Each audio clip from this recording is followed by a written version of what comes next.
Les dom-toms sont-ils des zones de non-droit pour les animaux? Si les scènes et situations suivantes ne sont pas spécifiques aux dom-toms, derrière la carte postale, elles sont très courantes et font partie du paysage quotidien. La Guyane, qui compte environ 250 000 habitants, pratique 1000 euthanasies par an. Des milliers de chats errent dans les rues. À Mayotte, on compte 213 000 habitants et environ 25 000 chiens errants. Seulement 20 places en refuge. L'île de la Réunion. 850 000 habitants, 18 000 chiens et chats tués en un an. On ne compte que 3 refuges et 5 fourrières. 8500 animaux sont écrasés chaque année, estimation basse.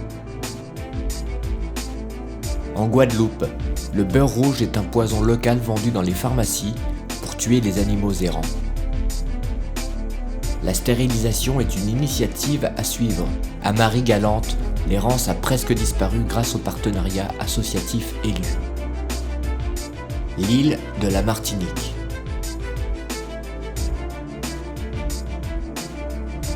« 95% des animaux qui entrent en fourrière sont euthanasiés. » Nouvelle-Calédonie. Seulement 200 places en refuge. Les fourrières refusent de communiquer leurs euthanasies. Polynésie française.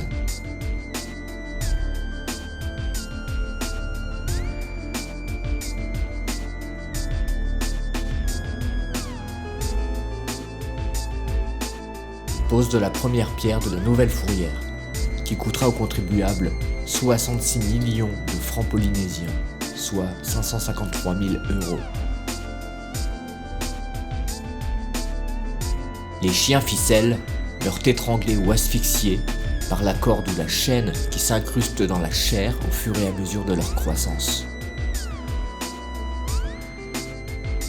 Le coût moyen pour le contribuable d'une capture par fourrière plus l'euthanasie est d'environ 300 €, sans aucune amélioration de la situation.